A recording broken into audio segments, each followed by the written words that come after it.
Sabia que você inspira outras pessoas? Às vezes é difícil reconhecer o seu valor, mas eu tô aqui pra dizer, você vale muito. L'Oréal Paris quer lembrar todas as mulheres disso, inclusive no cinema. Por isso, criou o Lights on Women's Worth Awards no Festival de Cannes, um prêmio que celebra as diferentes narrativas das mulheres no cinema e inspira outras, porque representatividade e reconhecimento são importantes. L'Oréal Paris, porque você vale muito. Pausa rapidinho agora para falar de dica de ouro para os papais e mamães. Depois de experimentar a nova Hug Supreme Care Fralda Roupinha, tudo ficou ainda melhor pro meu filho. É a única com canais em X que se adaptam aos movimentos, com 2 vezes proteção noturna e cintura elástica que se adapta ao corpinho do bebê, além de ser super fácil de colocar e tirar. Praticidade pura. Então guarda essa dica. Nova Hug Supreme Care Fralda Roupinha. Bebê, estamos juntos nessa, mais do que nunca. Agora curta seu podcast. Welcome to Season 8 of the Film and Whiskey Podcast. Today we will be examining the list of movies and letting you know where we will be journeying over the next 32 weeks. Then we'll be trying 4 whiskeys and talking with the founder of Broken Barrel Spirits, Seth Benhaim. The Film and Whiskey Podcast. I'm Brad G.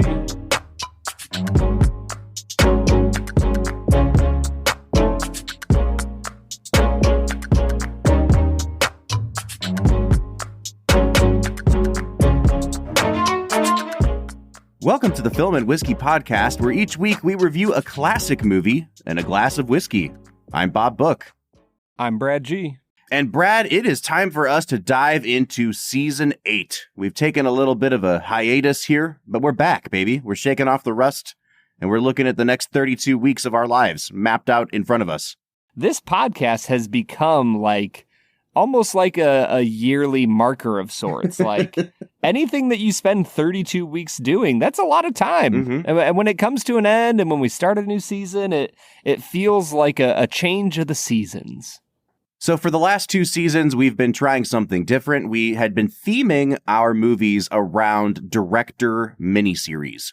So we were knocking out some unseen films, but also grouping them by director. We watched, 4 or 5 movies by Billy Wilder and 5 more movies by Spielberg. We dove into Charlie Chaplin and Akira Kurosawa. And Brad, I think it was really good for our filmic education.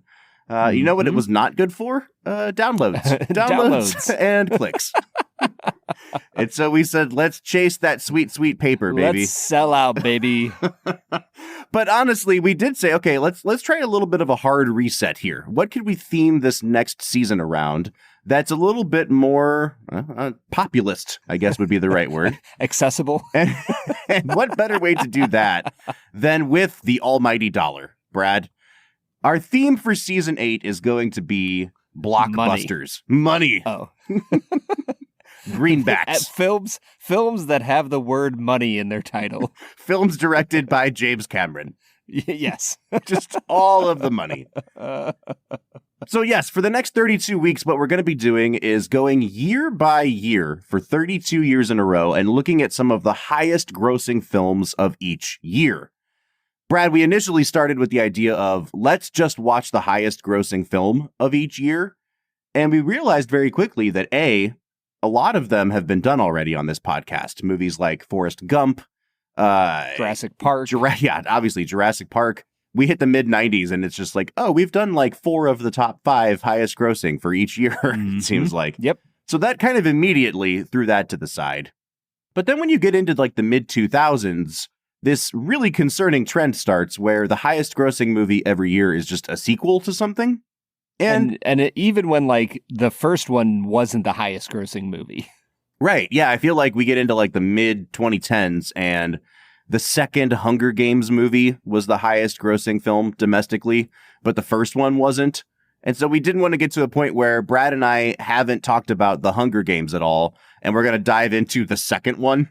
It just didn't quite seem right. So we're Catching Fire, Bob. Yes, Catching Fire.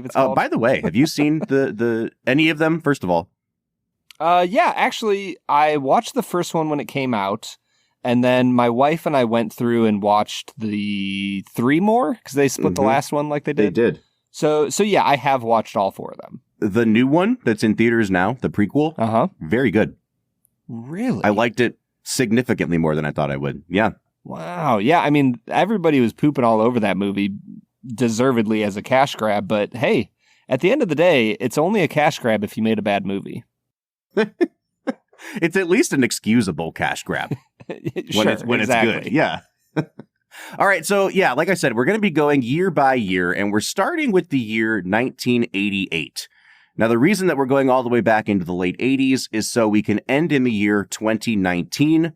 This was another thing that Brad and I kind of landed on because 2020 is the year that COVID hit and movie theaters shut down. I honestly couldn't tell you off the top of my head what the highest grossing movie of 2020 was because everything got really wonky. Things that were released. Bad Boys number 17. That's right. Bad Boys for Life, which was one of the few movies that braved COVID in theaters. I don't think it made very much money, but it was the highest grossing film of the year. But it also gives us an opportunity, you know, by the time we get to the last film, 2019's Avengers Endgame, we will be later on in the year 2024. We'll be approaching the 5-year anniversary of that Avengers film. And I think we've said a few times on the show, Brad, 5 years is like a really good distance from release for us to start looking back at a movie. You know, once all the debates have settled and we can start kind of evaluating any sort of cultural impact a movie did or did not have. So I'm really glad we're cutting it off at 2019 and not taking it up to the end of 23 or something like that.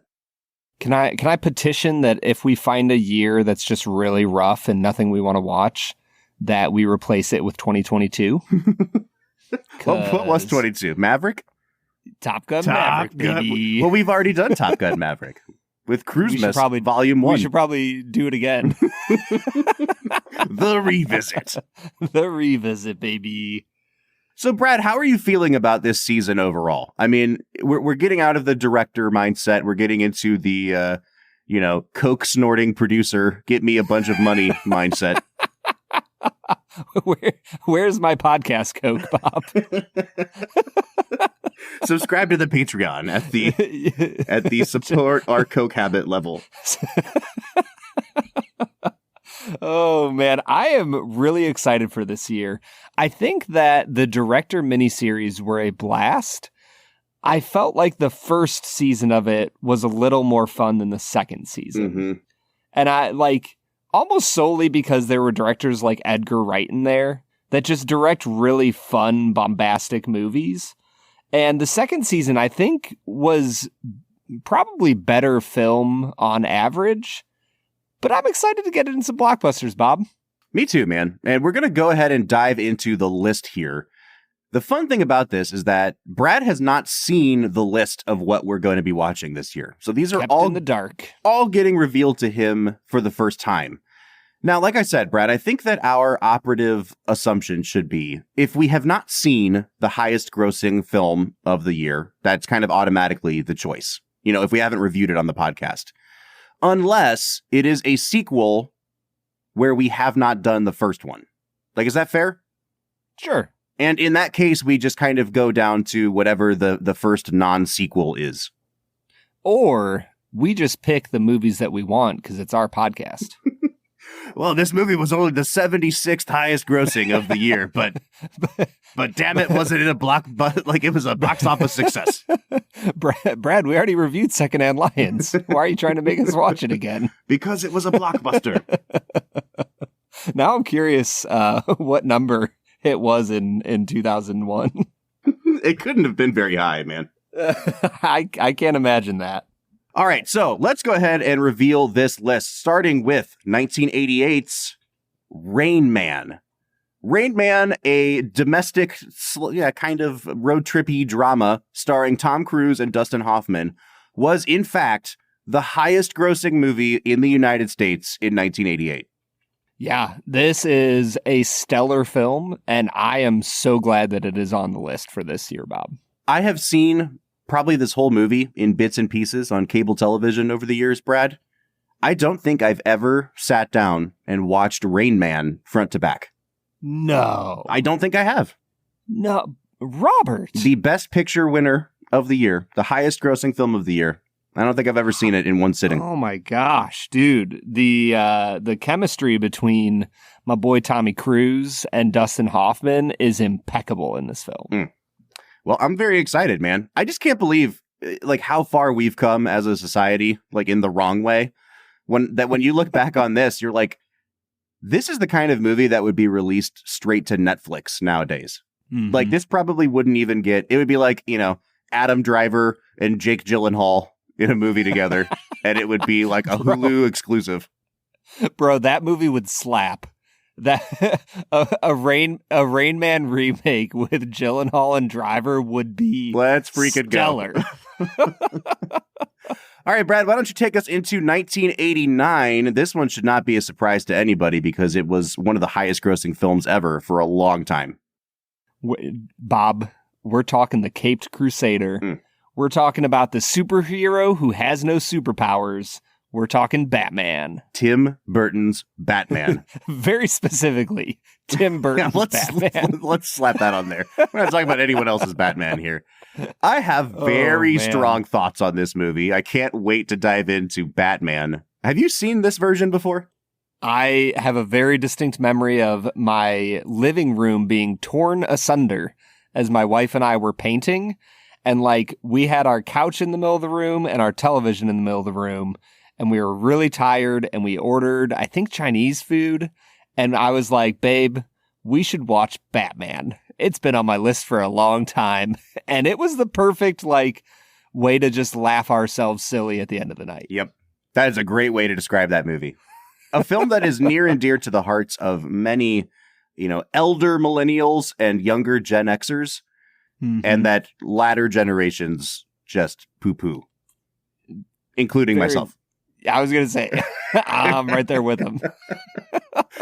All right, 1990, by far the highest grossing movie of that year was Chris Columbus's Home Alone. Brad, as I put this list together, I'm really shocked at how many Christmas movies show up on here. Way more Christmas movies than I anticipated. And of course, we're not starting this season until January, so we are as far away from Christmas as we can possibly get. Yep. So we'll be watching Home Alone, not for Christmas, but for January 20th or something. Sure. I will say, Bob, I've always had this false memory in my brain of us already recording an episode on Home Alone. And so I'm curious to see how this goes, because in my brain, I already have a whole story concocted of what we already said about this movie. I don't think we have. If we did, I forgot about it. Oh, okay. I trust you, but for some reason, I feel like we've reviewed it. I'm sure that we haven't. But John Williams, one of the greatest, absolute best themes of all time. I'm so excited for Home Alone. 1991 is where we hit our first snag, because we've already done the highest grossing film of the year, which was Terminator 2 Judgment Day. A film that freaking slaps. Dude, what a movie. So what a movie.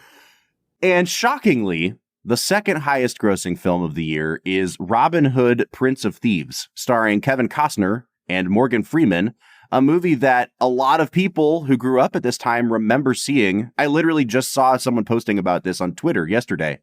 But I feel like it has not really stuck around in the cultural memory. If you weren't watching it in 1991, I've never seen this movie. Brad, have you? I have seen bits and pieces of it. I don't know if I've ever sat down and watched it all the way through, which is understandable for a movie like Robin Hood, Prince of Thieves. Not quite as much so for Rain Man, but I'm just putting that out there.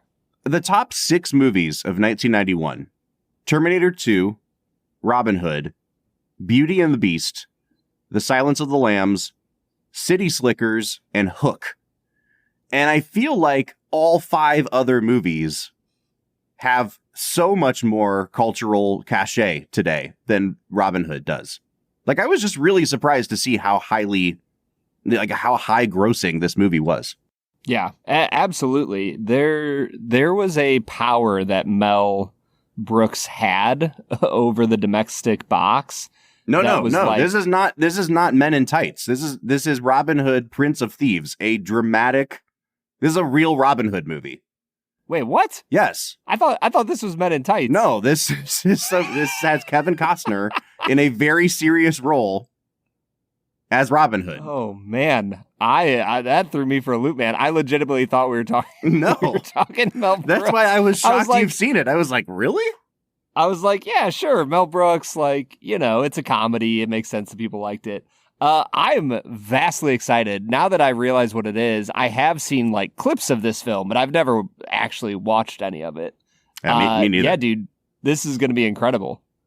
All right, Brad, 1992 is another interesting one because we've seen a bunch of movies that were already in the top 5 here, which means the first one on the list that we're going to get to is what?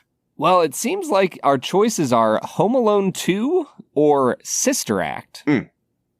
Now, Bob, I have seen and absolutely love Home Alone 2. I think it's one of the best sequels of all time, if only for the fact that the quality maintained extraordinarily high. I have never seen Sister Act. Yeah, so this is an interesting one because Home Alone 2 is the second highest grossing movie of the year. And we will be doing Home Alone 1 just a couple weeks prior, right? It's just a question of like, do we need to hang out in the Home Alone universe for that much time? Like, will our thoughts on Home Alone 1 pretty much apply to Home Alone 2? Sister Act is only the 6th highest grossing movie of its year. But that's because the third, like number 3 is Batman Returns, so that it still has the sequel problem. Number 4 is Lethal Weapon 3, so even more, it has the sequel problem. And then number 5 is A Few Good Men, which we've already done on the show. So it's like, where do you want to go here, man? Honestly, Bob, I think that Home Alone 2 is probably the better movie to review, especially if we're chasing the almighty dollar. I just kind of want to see Sister Act. That's like, I've never seen it. I literally know almost nothing about it. So I'm kind of curious. Let's go Sister Act, because if people are like really huge Home Alone stans, they'll tune in for the first one. Like, I don't think anyone's like, I'm not going to listen to that. I'm going to hold out for Home Alone 2.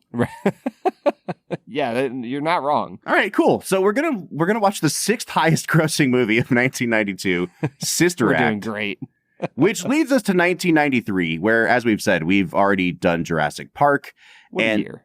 And man, oh man, Brad, the first movie that is eligible on this list is a movie that I have been hoping to slot in for a long time. A truly perfect action film. Bro. Harrison Ford in The Fugitive. I can't wait to watch this. You haven't seen it, have you? I have seen it. Oh, gosh. Okay. I thought it was going to be a first-time watch for you. No, The Fugitive is an incredible movie. I have not seen it since I was a teenager, so it has been a hot minute, but this is going to be an incredible one, Bob. And as we run away from The Fugitive into 1994, 94 is crazy, Bob. You got Lion King and Forrest Gump sitting at the top. The Santa Claus sitting at number 4, which is one of my wife's absolute like all-time favorite movies. But number 3 is a movie that I know little to nothing about. A film called True Lies. Directed by James Cameron. This is this first movie that he makes after T2, and it sits squarely between T2 and Titanic. And by comparison, it seems kind of slight. Like it's an action thriller. It's done in the James Cameron style. So there's like gigantic explosions and incredibly well choreographed action sequences. But it's like morphing robots. But it's, it's about real people in the real world. And it's not set on a sinking boat or, no one's fighting robots. So it just seems like, in retrospect, this is like one of the smaller James Cameron films. But I watched it for the first time about a year ago because we were doing our James Cameron thing for the podcast. And it was one of my big blind spots. What a fun movie. It's Arnold Schwarzenegger. It's Jamie Lee Curtis. It's so good, dude. Is this the one where Arnold is in like a nice crisp white shirt with a giant silver gun on the cover? That's the one, man. Oh, okay. Yeah. I've definitely seen that cover before. Oh, it's such a good movie. Really, just really fun. In your brain. It's like one of those movies that I don't want to say you turn your brain off, but like it has the setup of like a classic 1930s screwball comedy. Like Arnold Schwarzenegger is a CIA agent, I think, and has been able to keep it a secret from his family for like years and years. And then his family gets embroiled in this whole CIA thing with him. And Jamie Lee Curtis, his wife, kind of gets brought in by the CIA to also be an agent with him. And like, it's just fun. It's a fun movie. Yeah. I can't wait. Yeah. That'll be a blast, man. I'm excited for that. All right, let's keep going, man. 1995, Brad, take us to it. Yeah, so 95 is an interesting year. One of the greatest animated films of all time takes the top spot here with Toy Story.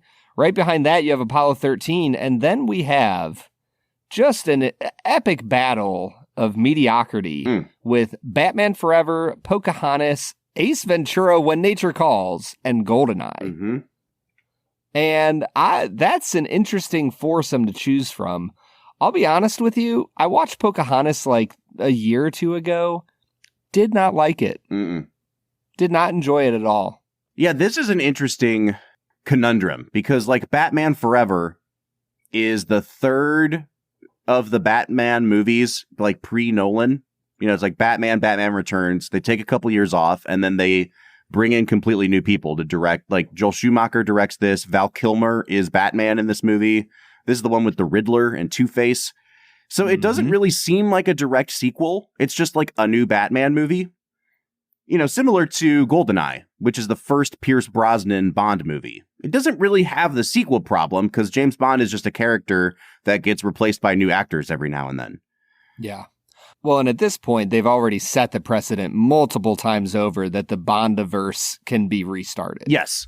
So, like, I wouldn't have a problem watching either of those two movies from the sequel perspective.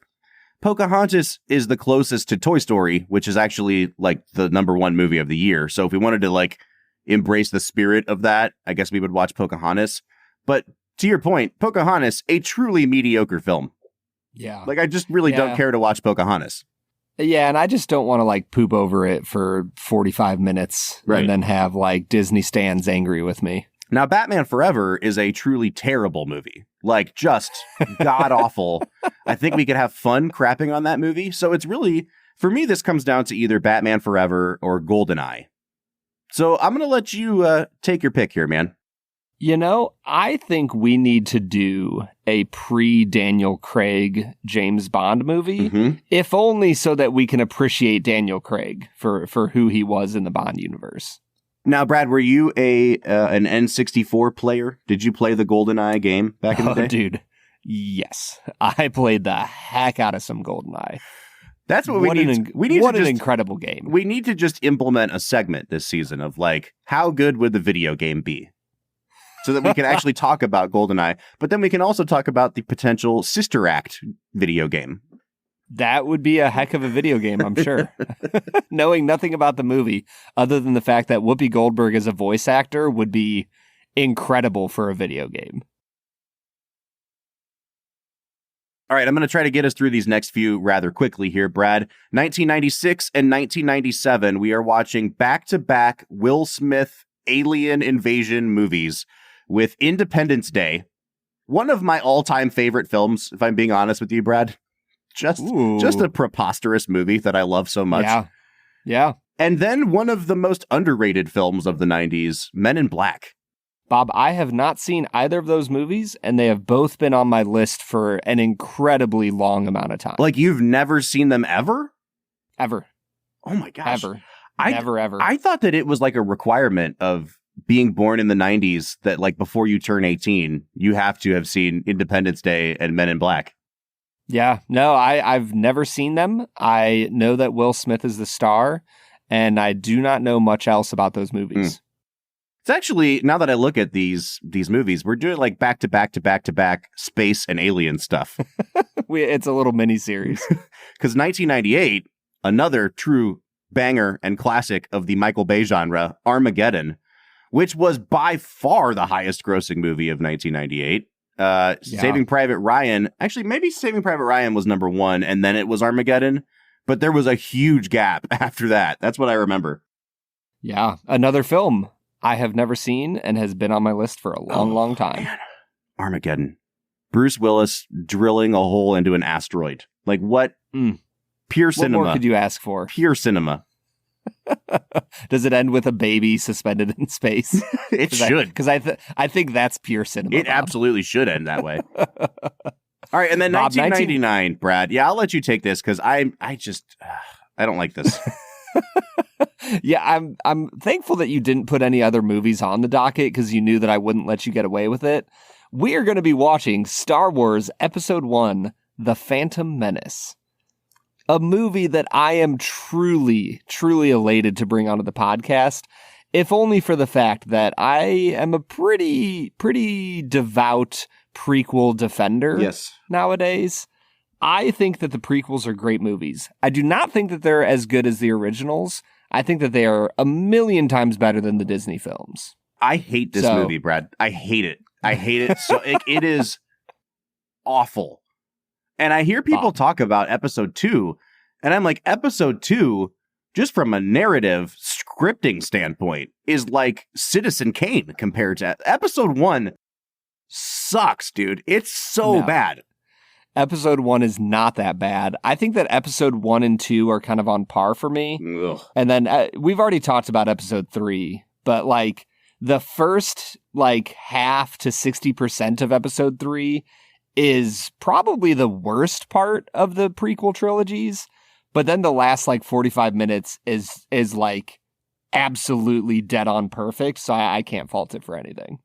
Part of the reason I'm glad we didn't do Batman Forever back in 95 is that I have to do awful movies for a few weeks in a row here in the early 2000s. Because we're doing Phantom Menace, and then 2000, this is not even like the third highest grossing. The highest grossing film domestically in the year 2000 is Ron Howard's How the Grinch Stole Christmas. A film that I don't know if you've seen this movie recently, Brad. It is a movie where every angle is a Dutch angle, and it looks as if they smeared Vaseline on the lens to film this whole movie, and it feels like what I imagine a horrible, horrible trip on some sort of hard drug feels like. It is a truly bad movie. Bob, I want you to know that there are tons of people who still really love this movie. Dude, have you seen it lately? Like, no, I've watched it maybe once in my life and did not like it. But I just want you to know you are going to get pushback on this. It feels like a movie I still hear about every single year around Christmas time. Well, you need to hang out with new people because that movie sucks. I'm not disagreeing with you. I'm just saying people love this movie, man. All right, we get into the early 2000s, and it seems like we have, as a nation, fully embraced just watching bad stuff and watching it a lot. Because, like, 1988, we're watching the Best Picture winner, Rain Man. 2001, we're like, you know what we should give our money to? We should go see Shrek a whole bunch of times. And Yep. I am fully prepared for this one, Brad. I know that the internet is going to come at us for this. Mm-hmm. Shrek is one of those movies that I don't think people realize how it got to the point where it was considered a classic now. Because I'd say about 10 years ago, Shrek memes started popping up on the internet. Mm-hmm. And they started popping up as a way of making fun of the movie Shrek and its ridiculous character design. And people embraced it so much that it then turned the perception of the movie around to like, actually Shrek is a banger. Actually Shrek is a well-made film. Actually Shrek is an animated classic. And I've never seen anything take the trajectory from like, we're going to pillory this movie to no, we've made fun of it so much that now it's come out the other side as like a bulletproof classic. But I'm here to tell you, man, aggressively mediocre film. Bob, here's the thing. I don't remember it quite like that. Maybe this is just my personal, watching this as like a 12-year-old. But I remember Shrek, watching it as a kid, really enjoying it. And I feel like every single person I ever talked to has loved Shrek from the time it came out till, today in 2024. Like, this is a movie that has been universally beloved from the start. I don't think it had the low dark periods that you're describing. Well, okay. I think you're right in that it was always like well regarded among people who grew up watching it.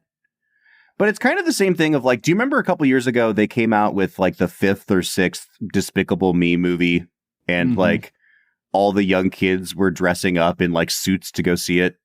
Sure. What was it? What did they call themselves? It was like Minions. Yeah, but they were like, I can't remember what they called themselves. There was like a word for it. Banana turds. Like young kids dressed up in full tuxedos to go see that movie, and it was like an internet thing. I did not see. Yeah, okay.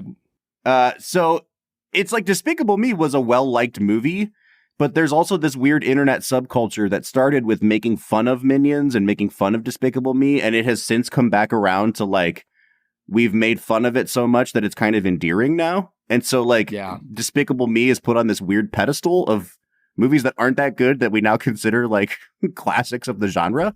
I feel like Shrek was the first one that took that, like, because Shrek had kind of fallen out of fashion a little bit. And then all of a sudden it was like, guess what? Shrek's back with a vengeance, baby.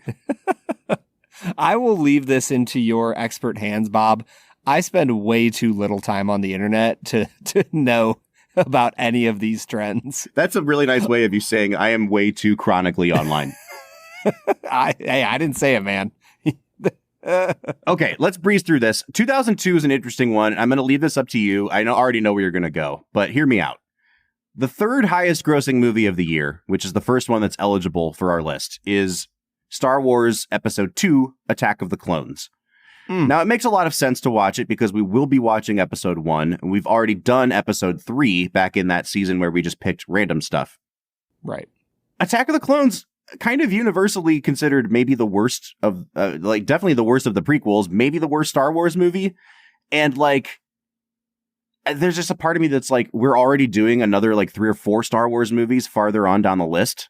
Like, do we want this season to really have, like, 6 Star Wars movies in it? And as a guy who hates Star Wars, like, I don't want that. Do you actively hate the Star Wars universe? Yeah. I think that it was ambivalence for a long time, and then it was like, I feel like this is overhyped, and then it was like, this fan base is so toxic that I don't want to spend any time talking about these movies ever. You know what I mean? Says the Ohio State fan. That's true. So anyway, I think that my counter programming would be the 5th highest grossing movie of this year, which is My Big Fat Greek Wedding. Which is not a movie that is like, you know, I don't see the youths clamoring for this movie now.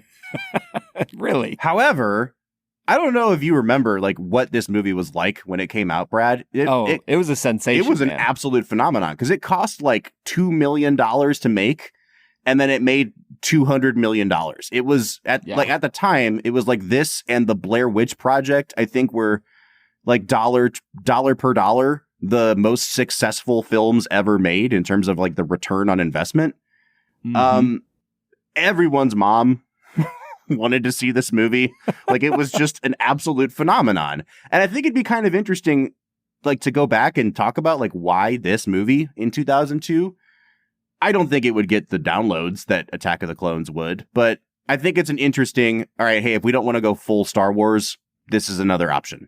Yeah, I mean, there's part of me that wants to choose Attack of the Clones just so that we can close out the series on, you know, close the book on all of the good Star Wars movies. I really also want to watch My Big Fat Greek Wedding because that's just a really fun movie. For some reason, I've never seen this other film, but for some reason, I paired this movie with Mamma Mia in my head. Like, I feel like they have to be in the same universe. They're definitely chasing the same demographic. I can tell you that much. Yeah, exactly, man. So, I don't know, Bob. You know what I think? I think the Coin of Destiny should decide here.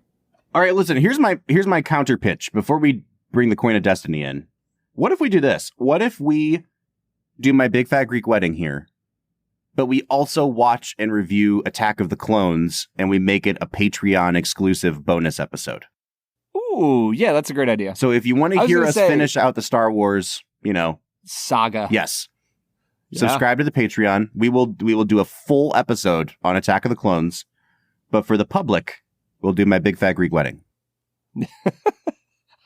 I don't know if that's like a huge trade-off for most people, Bob.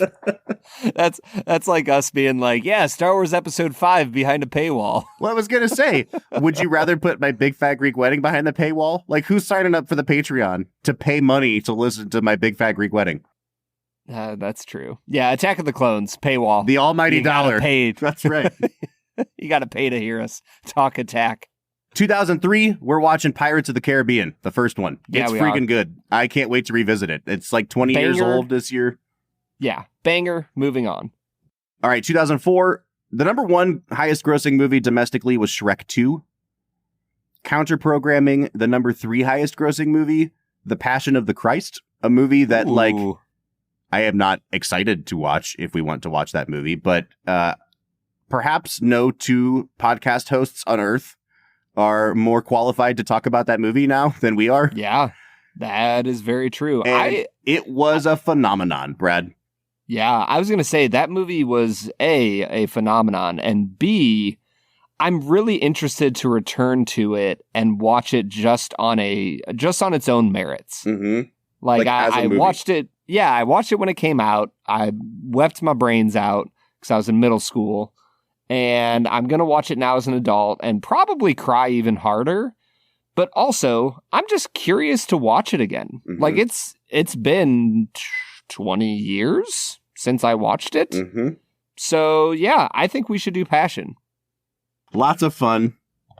We're not going to do Shrek 2. And instead we're doing our little Christian sub-movie plot here because following 2004's Passion of the Christ, we have 2005's C.S. Lewis inspired Chronicles of Narnia, The Lion, the Witch, and the Wardrobe. A film that I am shocked is the second highest grossing film domestically of 2005. What was the first? I think it was episode 3. Oh, yeah. This is a movie that I remember going to see like the week it came out. I went with my sisters and like it was fine. It was a fine movie.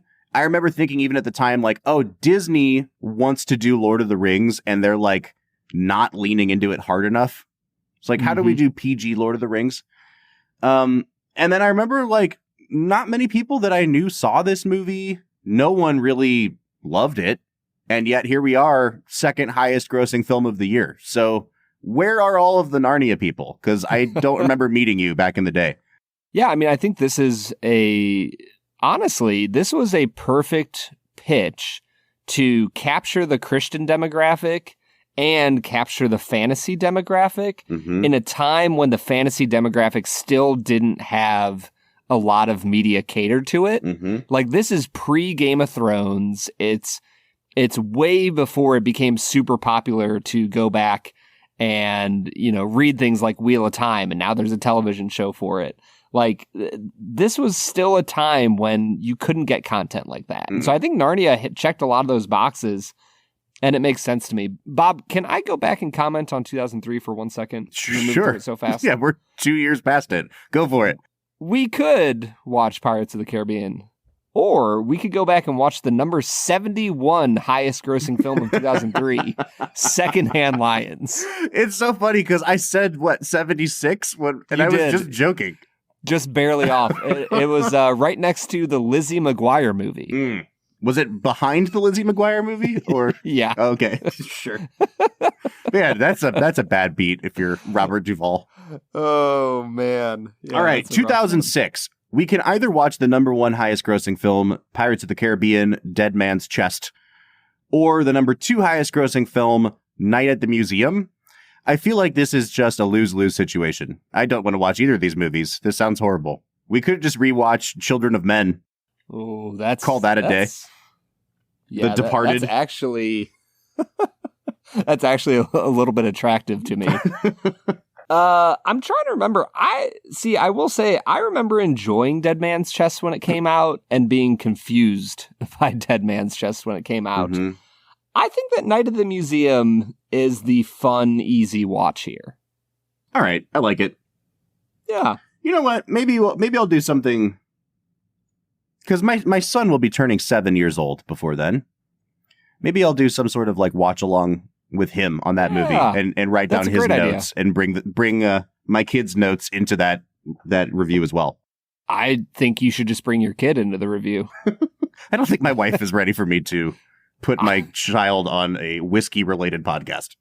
I think that I am totally ready for this. He easily will have a better take than you on that movie. That's true.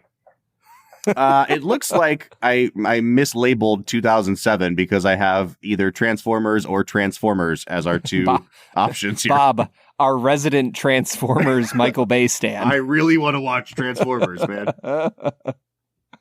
I have not seen any of the Transformers movies. Oh, really? You didn't see the first one when it came out? Absolutely not. I could not be bothered. It looked awful, and from what I hear, it was awful. So, I remember enjoying it when I watched it in 2006, or 2007. However, I do remember thinking like, oh, that was kind of a dumb, fun movie. Mm-hmm. So, take that as you will. The number one highest grossing movie of this year is Spider-Man 3.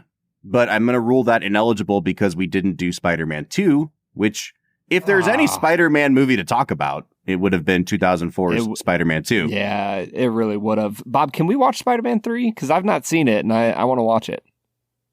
Yeah, but what are we going to do about Spider-Man 2? We'll watch it someday because it's an incredible movie. So we're going to have a review live for Spider-Man 1 and Spider-Man 3. Yes. And no review for Spider-Man 2. Yes. And that is still preferable to you to Transformers. Yes. Transformers is a bad movie, Bob. It's fun, but it's not good. And I know Spider-Man 3 is bad, but I just want to watch it. Well, we're like 20 weeks into the season here. What if we make this a listener pick? Ooh, should we watch Spider-Man 3 or should we watch Transformers? Because I feel like they both have fan bases. Yeah. And it's just a question of like which one is the more vocal.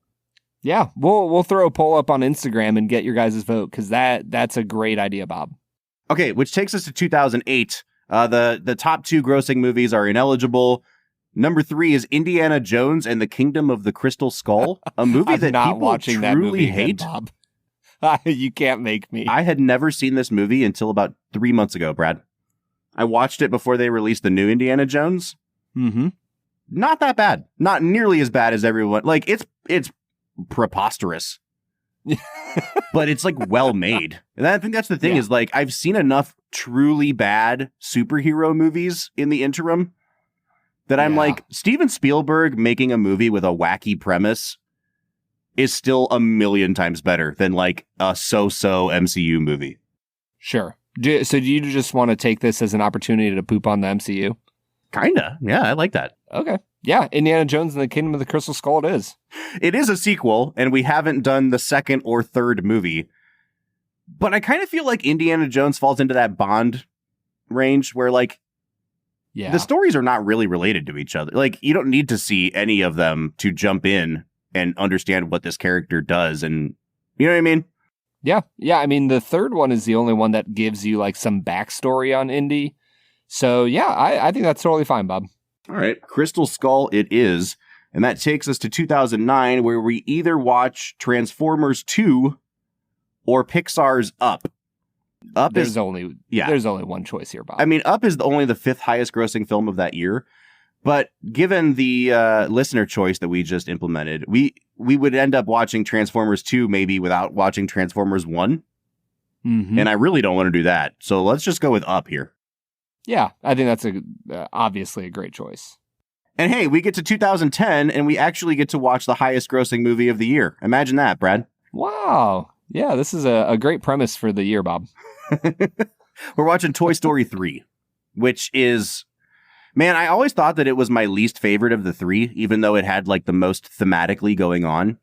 Mm-hmm. And then I watched all 3 of the Toy Stories in like a 2-week span a couple years ago. And I was like, oh my gosh, Toy Story 3 is a masterpiece. Yeah. It is so good, dude. It's incredible. I watched it at a drive-in when it came out. I love that movie and I'm really excited to watch it. Now, we're going to implement a second listener pick for 2011 because 2011 is a truly awful year for film. The top 9 movies at the domestic box office were sequels. And the 10th movie is Thor. So it's also IP. In fact, you have to get all the way down to number 14 to find an original movie, which would be Bridesmaids. Yeah. 13 is The Help, which is based on a novel. Like, everything is IP this year. It really sucks. Yeah. I have no idea what to pick here, Brad. Yeah, Bob, and I don't think we should have to pick. Mm-mm. I think this is the year that the listeners get to decide. So, Bob, are we just going to make this week, this year, a listener pick? I think it has to be with like 14 options because I don't really know what else to do here. I would say The Help was a pretty solid movie. I enjoyed that. Mm-hmm. And we've already done the number 1 movie of the year, which is Deathly Hallows Part 2. Yeah, so maybe we will pick out 4 movies from the top 15 for you guys to vote on, and we'll see what happens. Let you guys decide. All right. 2012, it's The Avengers. This was an easy one. Still one of my favorite MCU movies. I love the first Avengers, Brad. Yeah, great movie, great character development, good, pretty solid action scenes. I think this was MCU at its peak. All right. 2013, a movie that I hoped we never would talk about on this podcast, but it's You just gotta let that go, Bob. I gotta let it go, Brad. We're Let it watching go. Frozen, and then we're diving into 2014, which is a very different film from Frozen. It's called American Sniper. Yeah. This was a phenomenon. Yeah, it took over the country, and people were obsessed with it. I have still not seen it, Bob, and I am very interested in this film.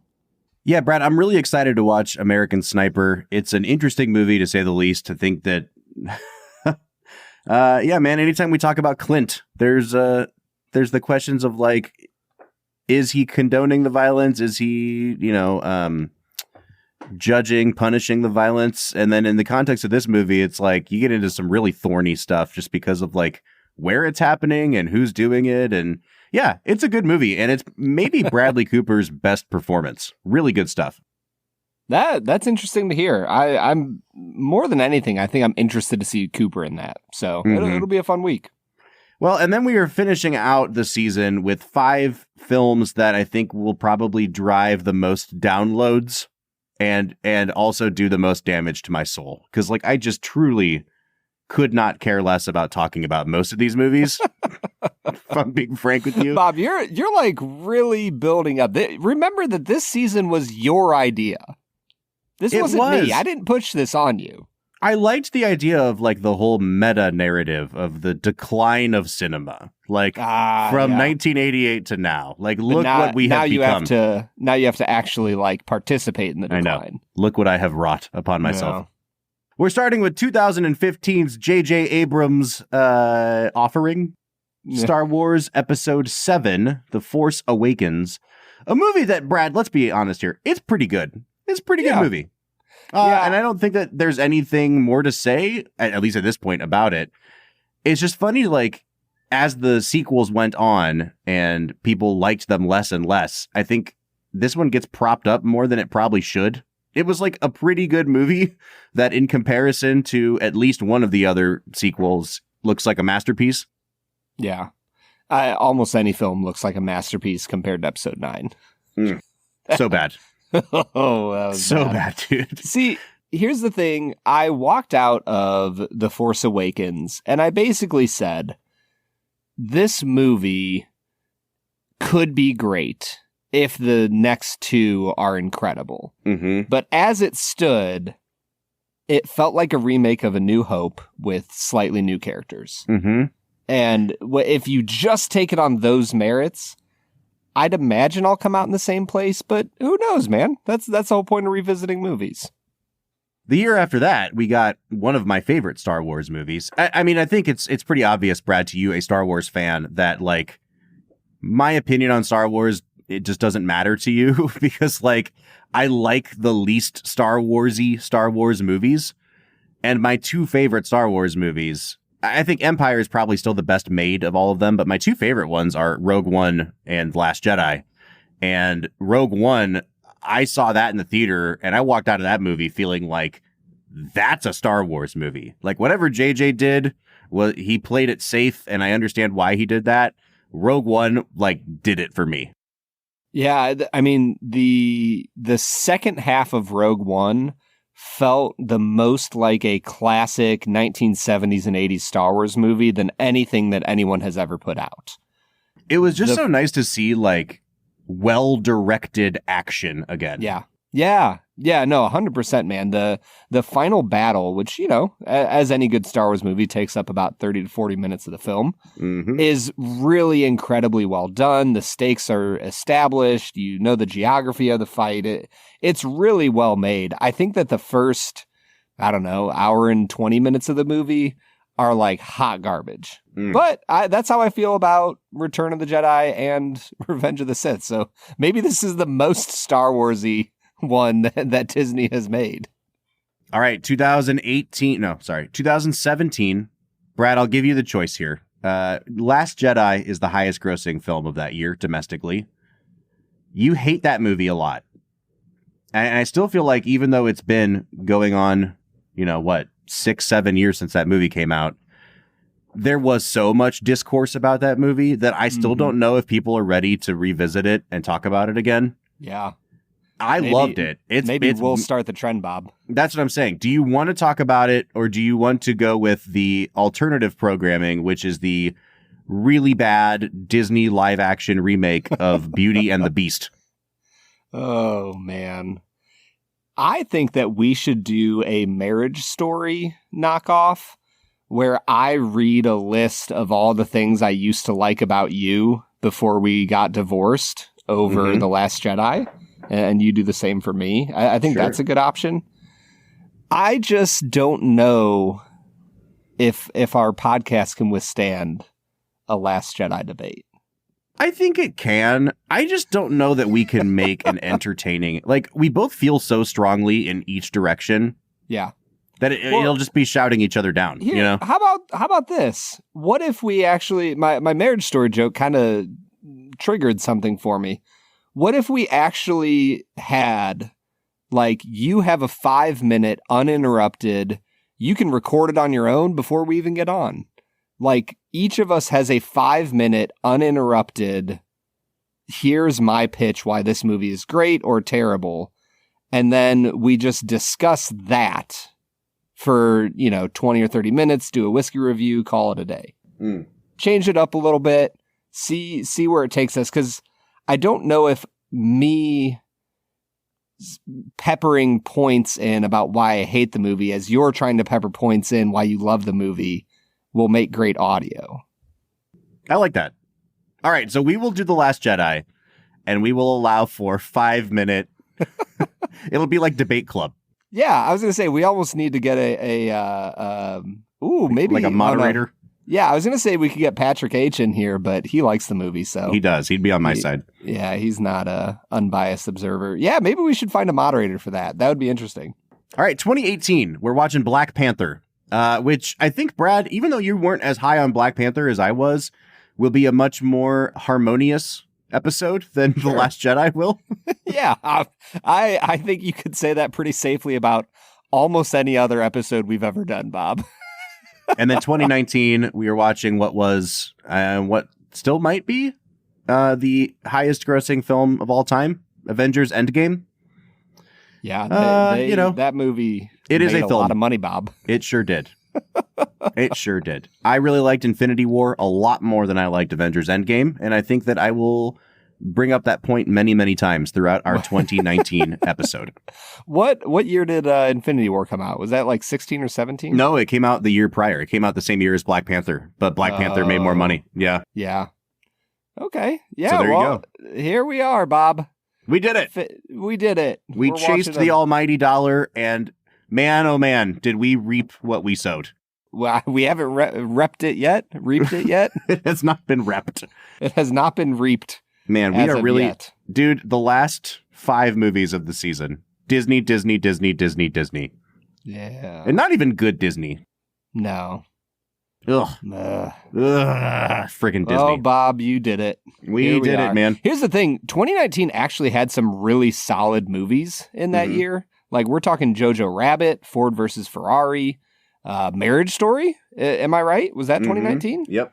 Yeah, there's some really stellar movies that came out right before the pandemic. So if you want to go and watch great movies, they're available. They're just not made by Disney. All right, man. We made it through our list. I'd love to hear what Film and Whiskey Nation thinks of these 32 films. We hope that you tune in because we're doing it for you. We're chasing the dollar. We're chasing the downloads. Help us out here, Film and Whiskey Nation.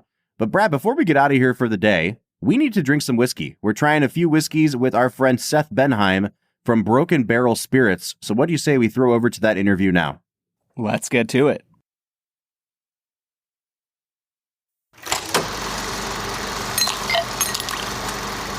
All right, everybody, it's the moment you've all been waiting for. A moment that is like 2-3 years in the making here, Brad. Yeah, I am just incredibly excited to jump back into the world of Broken Barrel, primarily for the fact that when we were at the Kentucky Bourbon Festival just a few months ago, Bob, we got to witness the official breaking of a barrel. Yeah. Apparently, this is like their actual process. They just crowdsource strong people from an audience. We were like in between a hotel and some other building in this alleyway. And our guest today was just sitting there with an axe and a barrel and said, who wants to come take a couple swings? And boy, let me tell you, do drunk people love swinging axes? Because they sure do. Boy, oh boy, did they take that barrel apart. And I didn't have to sign a liability form to get in there, so No. Seth, I feel like you were taking some chances. I know. But this was more of an expose or exposition than anything else. So we were just trying to get some of the theatrics and the experiential portion of how our products come together. We were trying to get that across to people and give them a chance to see what it was like and how we do what we do, but not, as exactly as we actually do it. More of a, anything goes kind of a vibe. Anything did go, and a blast was had by all.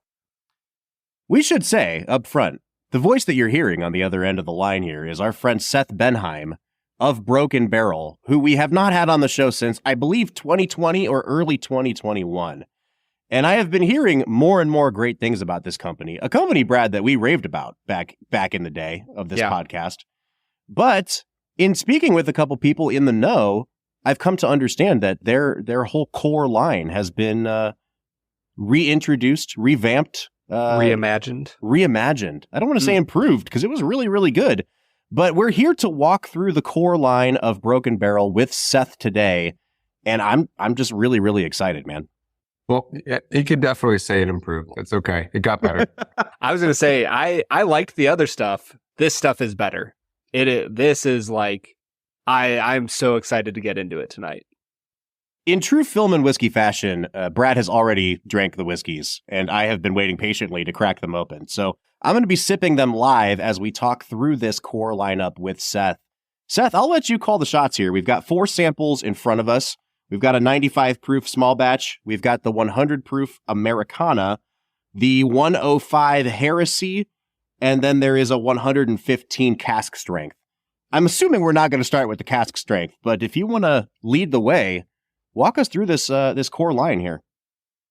Absolutely. The order you just named them is absolutely the order in which I would drink them. So I generally like to just climb in proof and go higher and higher. So if you want to start with the small batch 95 proof, that is an advisable and welcomed starting point for this journey.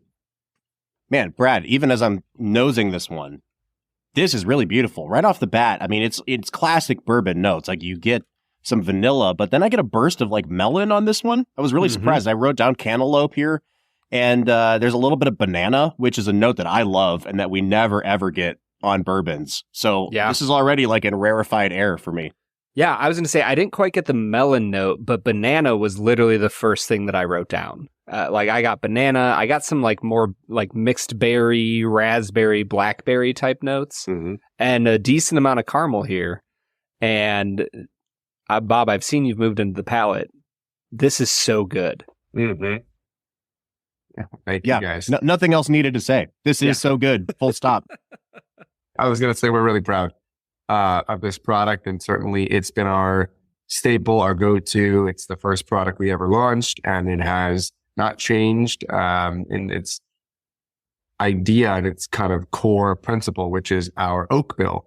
And so if you recall the process for Broken Barrel, in addition to, drunk people swinging axes, which is obviously not how we make the product. We have very sober people in the middle of the day, during work hours, breaking barrels, oftentimes with sledgehammers, but also we are not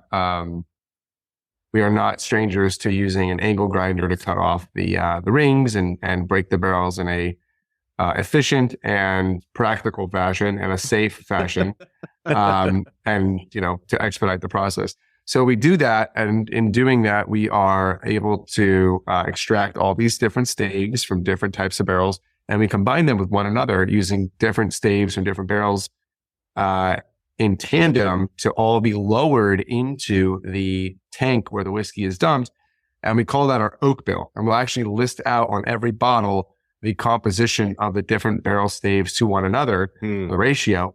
And we call that the oak bill. And because you have a larger surface area of inside, outside sides of a stave, all in contact with the whiskey, you find a lot more flavor, a lot more color, a lot more of a finish and complexity is created through doing this. And so it's a really neat process that gives you a really fun opportunity to really experiment with some new combinations and new flavor profiles that, in our opinion, just never really existed before because no one's ever done this before.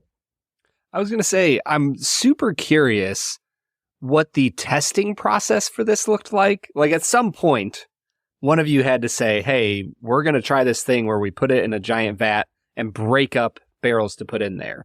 But you're obviously not going to spend $5 million making a facility to do that until you've tried it. So what was that testing process like of making sure that this style of making whiskey was viable? That's a great question. We started with a vodka brand and had the facilities, equipment, personnel, funded money to create brands and innovate. We already had that going on. So we were, we just bought a few barrels and basically sat there and tasted the whiskey on its own first, and then started playing around with the idea of stave finishing, and quickly got to a point where we were like, all right, let's try this much French oak and this much ex-bourbon and this much sherry.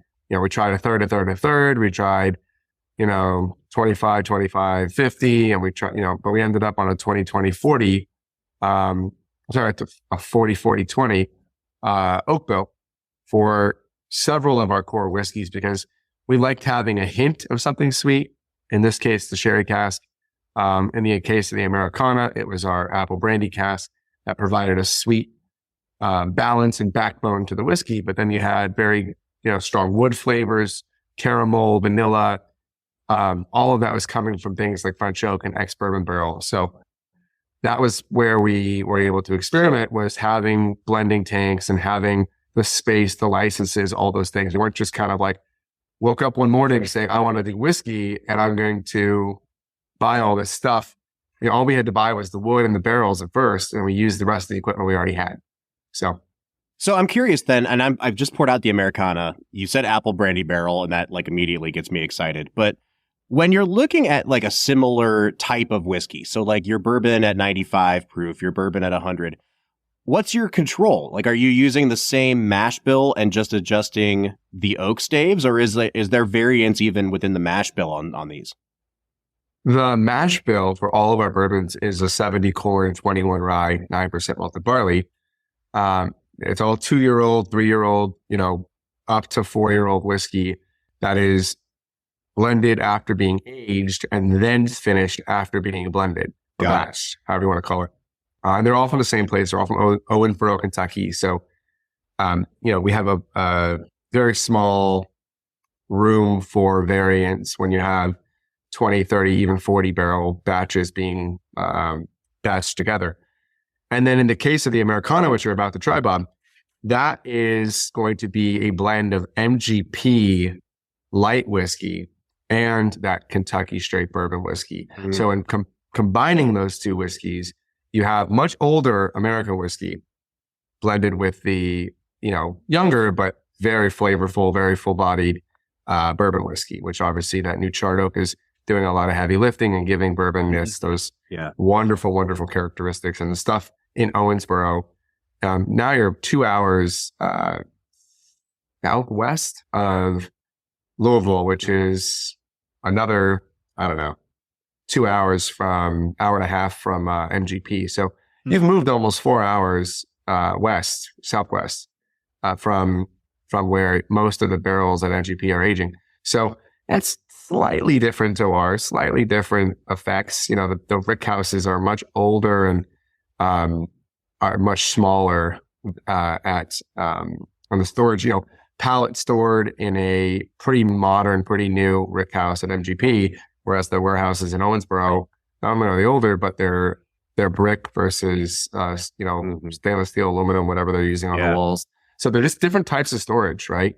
And so all that, how many racks, how many barrels high they stack them, all those components change. So you always hear about, well, this was in warehouse F in third row and, fifth floor and all that. It's just not quite as, there's a lot of nuance you can find in that alone between barrel to barrel.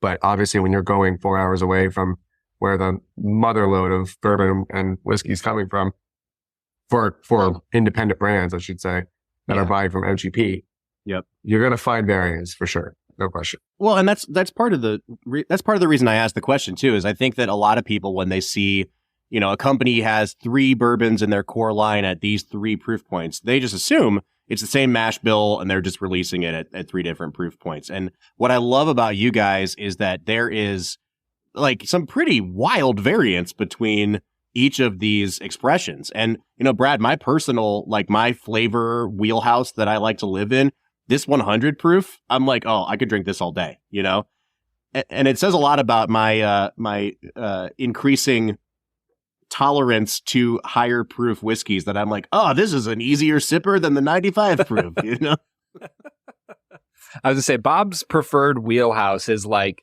cherry cream cheese frosting. I think that's, if you could just drink that. I'm pretty Bob's sure that's preferred wheelhouse is diabetes. If it tastes like diabetes in a glass, then yeah. Bob, do you have diabetes? I sure do, man. Type 1, man. Though. I didn't get it from cherry frosting, believe it or not. That's something, I guess. Well, now that we've violated all sorts of HIPAA regulations, let's move into this third expression here. Not a healthcare professional, Bob. No, neither am I. You're certainly not after this episode, man.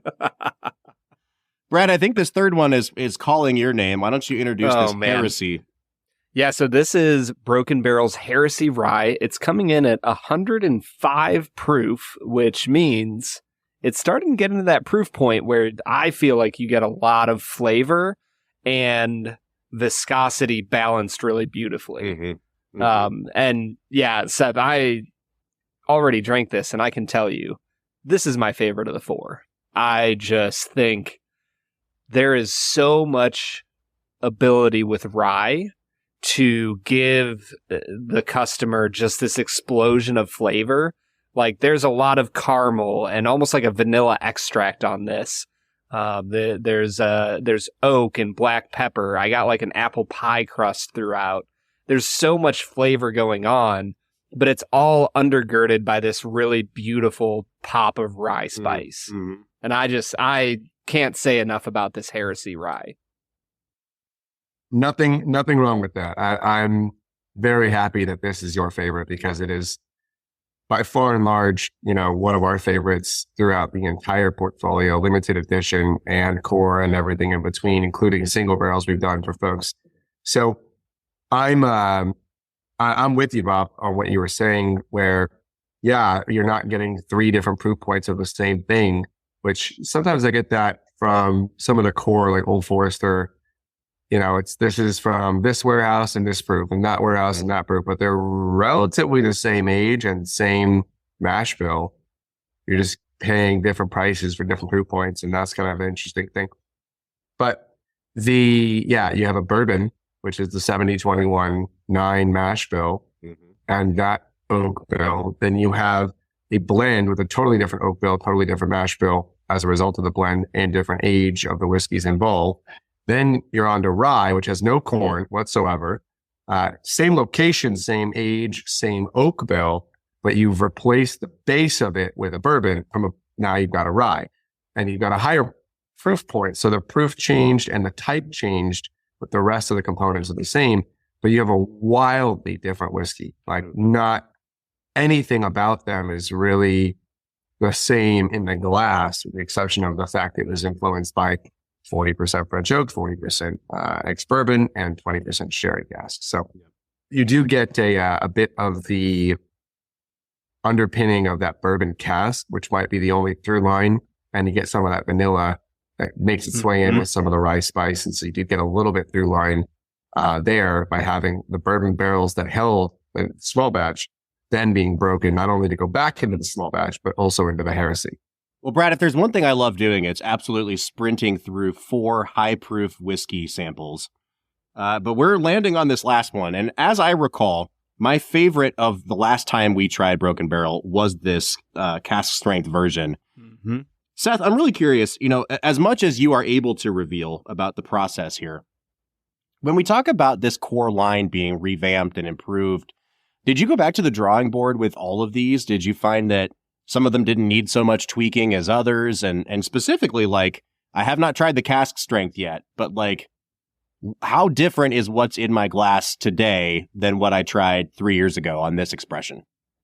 Tremendous difference. The whiskey is all older and the batch sizes are slightly larger, thus reducing any nuances between batches to a smaller margin of difference. Mm-hmm. So while we still are very proud of various different batches, there were tremendous swings and differences between batches 1 through 10 on regular small batch and on cask strength. Mm-hmm. 10 through 20, or we're even past 20 now, I think, on some of these, they are far more consistent in most respect.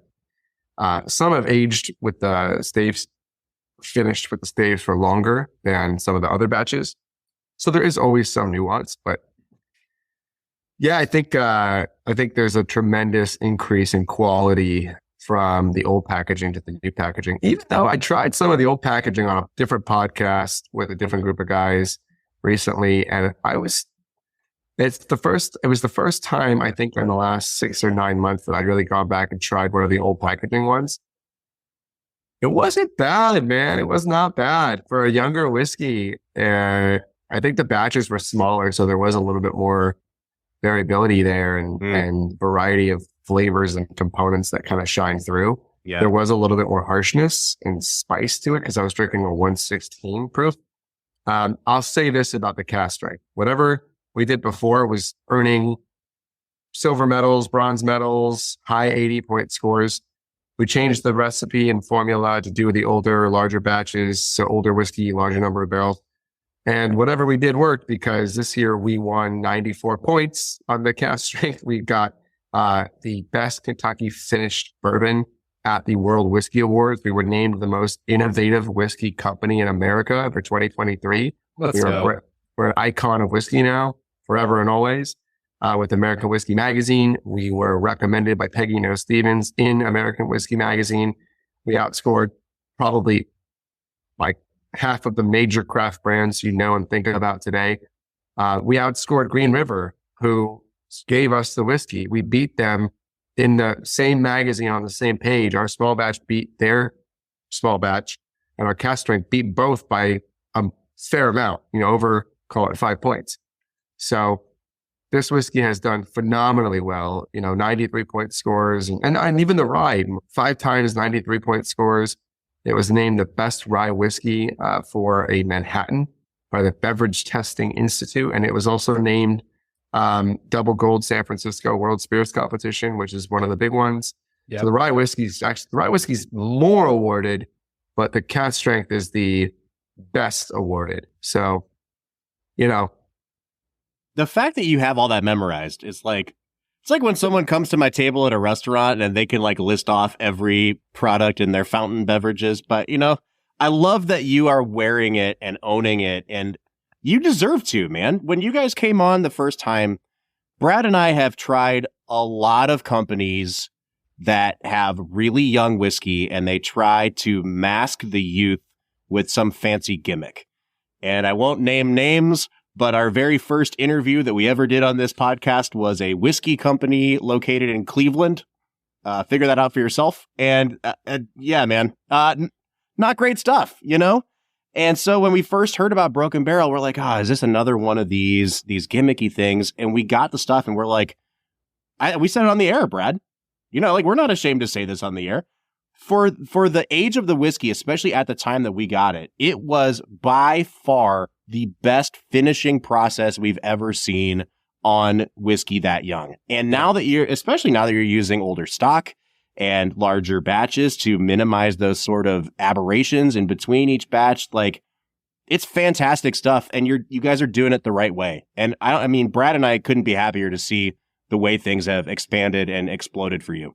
Well, thank you. And we got to get you guys on some of the, if you see above my head, I've got, this year we ended the year with our Honey Smoke Reserva, which is a Sotol and honey barrel finished American whiskey. It's a 6-year single barrel that we did for a few different folks around the country. We're really happy to be able to have released so many different batches of the stuff. It's a really, really fun product. I love this product. And also we did another collaboration. Our first collaboration was with a distillery actually in Southern California. And then we switched over to working with, not a distillery, but a liqueur. I mean, sure, a distillery, distilled spirits, but it's a liqueur company, that does, they do vodka, they do coffee liqueur, and they do, barrel aged coffee liqueur. And so we got they're not the owners of the distillery, but they are contract producers. So it's really more of a brand than I say distillery, but, they basically go in, take over the distillery on a contract, and then they make these products. One of them is called Black Hjerte, which is Danish for black heart. And they do this coffee liqueur in barrels, and we get the barrels, and then we basically broke them up and put them with the rye whiskey blend. And it was awesome. Come on. Awesome product. 107 proof. Seth's preaching down here. That sounds incredible. It's good stuff. It's very good stuff. Yeah. If you hadn't told me what kind of liqueur it was, though, and you just told me that there's a Danish product called Black Heart, I'd be like, okay, I feel like that's just going to taste like straight licorice and mud and dirt. But man, I got to be honest with you. It sounds pretty delicious. It's good. If you like coffee and you like sort of, porter beer or some of those darker chocolatier flavors, it has all of that. It's actually not that dark in color as a liquid, and it's not overwhelmingly coffee flavored. So it's very approachable and delicious, but you can also use it in cocktails and in conjunction with like coffee liqueurs to make different cocktails, which we did at our launch party. So it was really, really fun. Well, Seth, as we wind up today, I do want to give you the chance to plug the company, give any announcements, what's coming down the pike for you guys, and also what's your distribution look like at this point, especially for this core 4 that you have here. Distribution is great. You can always, of course, buy our whiskey at brokenbarrelwhiskey.com. You can buy our limited editions at brokenbarrelwhiskey.com. We have a pretty quasi-national distribution through our various partners that we work with that run the platform on our site. We've got, I'll also plug Sealbox, which will be selling their single barrel of the Honey Smoke Reserva. So definitely check them out. Those guys are great. Social media, check us out at Broken Barrel Whiskey. We're on Facebook, we're on Instagram, we're on TikTok. And as far as what's in the pipeline, expect a late first quarter, early second quarter collaboration for 2024. And we're also extending our single barrel select program beyond just bourbon and rye to now incorporate American whiskey. And these will be age stated American whiskeys available by the single barrel. Wow. With a multitude of different sources from Kentucky, Indiana, and Georgia. Ooh. So we're going to be using some older whiskey all the way up to 10-year-old single barrel store picks. So we're excited to have those coming out, and they'll be customized oak bills that we work on with the retailer or the whiskey club or the whiskey group, or whoever is in charge of picking. They're going to work with me and my team directly to kind of tailor make, whether it's a maple and honey or a French oak and honey or a ex-bourbon and maple or a sherry and French oak, whatever they come up with, we're going to cater to a certain number of people, and they'll come out in waves. So there'll probably be like at least 3, maybe 4 waves of barrel picks that are released where we can kind of do it all at once. So we'll take orders from different groups. They'll have a cutoff date, get their orders in, and then we buy all the materials we need to make sure we have what they want. And then we go age the whiskey for a period of time. And then a few months later, they'll release and be available. And we'll probably over oak or over stave them to get them done a little quicker. So if we would normally use, let's say 20 staves or 30 staves on a single barrel, in this instance, we would probably go 30 or 40 staves just to kind of really set that flavor in for those staves. I do it in a time because people get a little, squirrely after like 5, 6, 7 months. Like they forgot they even ordered it. So, which makes it free at that point. Yeah. You want a good long finish. You want a good long finish on your whiskey. No question about that. But you don't want to go so long to the point where the people that bought the whiskey from you are like, well, something happened and now I can't take it. Right. It's been 7 months. Where the hell have you guys been with my whiskey? So most people, that's what's coming up. That's what's happening. Man, Seth, thank you so much. Film and Whiskey Nation, if you're not excited about Broken Barrel products, then I don't know what to tell you. I think you're living under a rock somewhere, because what they are putting forth is really incredible whiskey. And it is a little bit of a non-traditional way, which I think is adding to its quality at this point. So please, please, please go out and get yourself some Broken Barrel. Seth, thank you for joining us, sir. It's been so wonderful to have you here. Thank you so much, guys. I appreciate it. I'll let you guys get back to watching movies.